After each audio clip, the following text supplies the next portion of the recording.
Existe uma indústria inteira dedicada a fabricar homens fracos. Não é acidente, não é coincidência geracional, é projeto. Os nascidos após os anos 2000 cresceram imersos em uma narrativa constante de vitimização, onde o mundo é injusto, o sistema é cruel e a responsabilidade pessoal é sempre terceirizada. A mídia romantizou a fragilidade. As redes sociais transformaram fraqueza em virtude e as universidades federais passaram a vender ideologia como se fosse conhecimento. O resultado não é consciência social, é paralisia. Um homem que cresce ouvindo que tudo conspira contra ele nunca aprende a agir, apenas a reclamar. A vitimização virou identidade. Não é mais um estado temporário, é um rótulo permanente. O jovem aprende cedo que assumir falhas é opressão internalizada, que disciplina é autoritarismo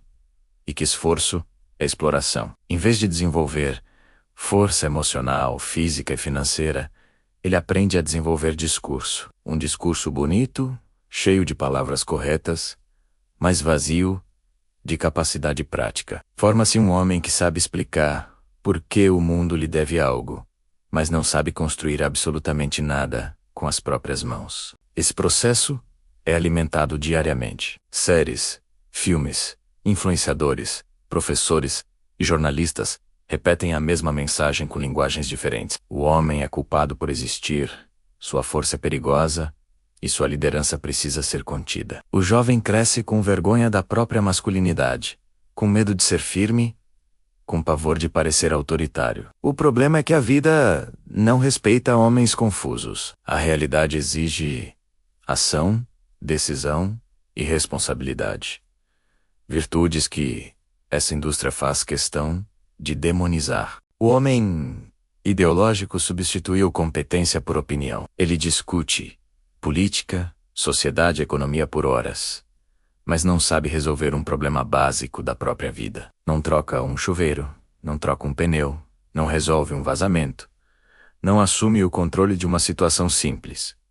Tudo vira terceirização. Tudo vira culpa de alguém. Ele se sente intelectualmente superior, mas é funcionalmente inútil. E um homem que não serve para proteger, prover ou construir, não é respeitado nem pela sociedade que diz defendê-lo. As universidades federais tiveram um papel central nisso. Ao invés de formar indivíduos críticos e capazes, passaram a formar militantes frágeis. O mérito foi substituído por narrativa, o desempenho por discurso e o esforço por ativismo. O jovem sai com diploma, mas sem autonomia. Sai sabendo citar autores, mas incapaz de sustentar a própria casa. Aprende a criticar o capitalismo, mas depende integralmente dele para sobreviver. É um paradoxo ambulante sustentado por aplausos ideológicos. A mídia reforça esse modelo todos os dias. O homem forte é retratado como bruto, ignorante ou opressor. O homem frágil é exaltado como sensível,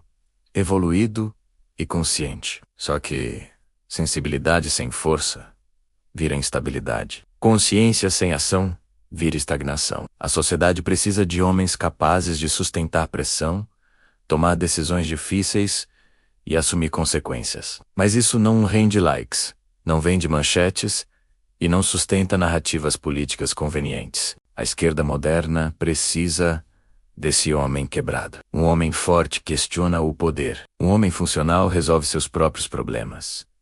Um homem responsável não pede tutela. Já o homem vitimizado depende. Depende do Estado, depende de políticas, depende de validação constante. Ele se torna previsível, controlável e politicamente útil. Quanto mais fraco o indivíduo, mais forte o sistema que promete salvá-lo. Essa fragilidade não é apenas econômica ou social, é espiritual.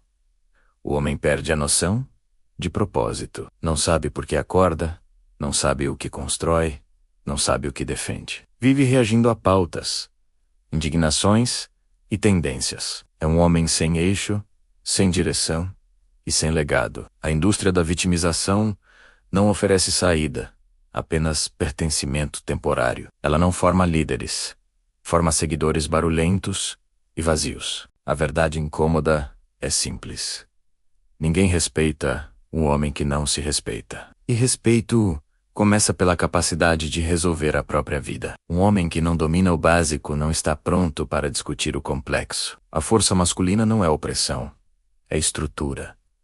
Não é violência, é estabilidade. Não é arrogância, é responsabilidade assumida. Negar isso não torna o mundo melhor, apenas o torna mais frágil. Homens fortes constroem famílias, empresas e sociedades. Homens fracos constroem narrativas para justificar por que não construíram nada. A vitimização é confortável porque remove o peso da escolha. Se tudo é culpa do sistema, então nada é responsabilidade sua. Mas essa lógica cobra um preço alto. Uma vida medíocre, dependente e ressentida. E no fim, o ressentimento sempre busca um culpado externo. Não existe dignidade sem responsabilidade. Não existe liderança sem força. Não existe liberdade sem capacidade. O homem que terceiriza sua vida para ideologias, terceiriza também sua masculinidade. Ele deixa de ser pilar e vira peso. Deixa de sustentar e passa a exigir. Deixa de proteger e passa a cobrar proteção. Esse não é um homem evoluído. É um homem desconectado da própria essência. No fim, a verdade permanece imutável. O homem é, por natureza, o pilar que sustenta a família e a base que garante estabilidade ao seu redor. Ele não foi feito para viver esperando que outros resolvam sua vida, nem para apoiar a ideia de que alguém lhe deve algo. O homem de verdade constrói um legado, protege sua família e assume o seu destino. Quem troca isso por vitimização não está lutando por justiça. Está abrindo mão da própria força.